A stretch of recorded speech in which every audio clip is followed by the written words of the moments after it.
ராமன் ராவணன் லக்ஷ்மணன் எல்லாரும் சண்டை போட்டுருக்கா. பிரம்மாஸ்திரத்தை விட்டுட்டான். அஸ்திரத்தில் அடிபட்டு ராமன் லக்ஷ்மணன் 2 பேரும் அடிபட்டு விழுந்துட்டா. அதில் தப்பிச்சவா இவர்கள் மட்டும்தான். விபீஷணன் ராட்சசன், அதனால அவன் அது ஒன்றும் பண்ணல. ஜாம்பவான் பிரம்மாவனுடைய நேர் புத்திரர், அதனால அவரை ஒன்றும் பண்ணல. இவா 2 பேரும் எழுந்துட்டா. எழுந்து 2 பேரும் சந்திச்சுக்கிறா. அப்ப ஜாம்பவான் கேட்ட முதல் கேள்வி, விபீஷணா ஹனுமார் உயிரோடு இருக்கிறாரான்னார். விபீஷணனுக்கு ரொம்ப ஆச்சரியம். உங்க நாட்டில் ராஜா உயிரோடு இருக்காரான்னு கேட்க மாட்டீங்களா?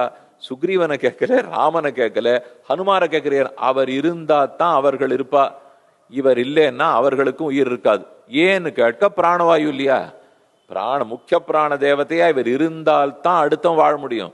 ராமனாகவே இருந்தாலும் மூச்சு விடணும். அதனாலதான் ஹனுமார் சீதையை ரட்சித்தார், ராமனை ரட்சித்தார்னு அர்த்தம் இல்லை. நம்மை அனைத்தும் பிராணவாயு தான் ரட்சிக்கும்னு அர்த்தம். அது எந்தெந்த இடத்துல இருக்கு? ஹிருதயத்துல பிராணவாயு இருக்கு, ஆசன வாயில அபான வாயு இருக்கு.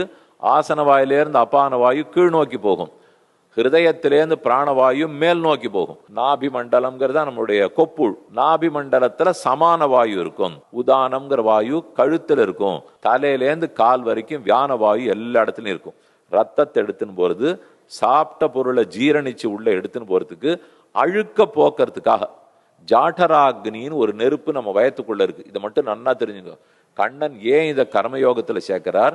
நம்ம கும்பகம் பூரகம் ரேச்சகத்துக்கும் நம்ம உடம்பு ஆரோக்கியத்துக்கும் எவ்வளவு சம்பந்தம்னு இதை பார்த்தா தெரிஞ்சுக்கும். இந்த இடத்துல ஜாட்டராக்னின்னு இருக்கு. அந்த அக்னியினுடைய ஜுவாலை எப்பவும் மேல் நோக்கியே எரியும். இப்படி ஜுவாலை எரிஞ்சுட்டு அதுக்கு கீழே அழுக்கு இருந்ததுனால் அந்த ஜுவாலையை வச்சுன்னு எப்படி அழுக்க போக்குறது? நெருப்பை போட்டு வாட்டினா அழுப்பு போகும்.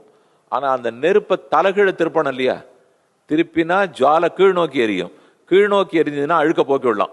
இதுதான் பிராணாயாமத்தினுடைய கருத்து. அந்த ஜுவாலையை கீழ் நோக்கி எரிக்கிறதுக்கு என்ன பண்ணோம்னால், ஹிருதயத்திலேருந்து பிராணவாயு மேல் நோக்கி போயிட்டு இருக்கா, அதை தடுத்து இழுக்கணும். உள்மூச்சு உள்மூச்சு இழுச்சா இப்படித்தானே வாயு போகும். இப்படி வாயு போகும்போது இங்கிருந்து மேல் நோக்கி எரிந்து கொண்டிருக்கிற நெருப்பை கீழ் நோக்கி திரும்ப தலைகீழ் எரிய வைக்கும். அடுத்தது கொஞ்சம் நேரம் கொடுக்கணும். அந்த நெருப்பு வாட்டி வாட்டி வாட்டி அழுக்கெல்லாத்தையும் போக்கணும் இல்லையா? அதுக்கு தான் கும்பகம்னு பேர். நடுவில் நிறுத்துறேனே, கும்பகம்ன்றத நிறுத்தி நெருப்பு தலைகீழ எரிஞ்சு அதெல்லாத்தையும் போக்கிடும். போக்கிட்டா இப்ப அதை உடைச்சாச்சு, அழுக்கெல்லாம் உடைச்சாச்சு, அழுக்கு வெளியில போகணுமே, அதற்கு தான் ரேச்சகம்ங்கிறது. காத்த வெளியில விடுறேன் பாருங்க, அப்ப எதிர்மறை காற்றா போய் மறுபடியும் நெருப்பு மேல் நோக்கி வந்துடும். கீழ் நோக்கி காற்று போய் அபான வாயுவின் மூலம் அழுக்கத்தனி வெளியேறிடும்.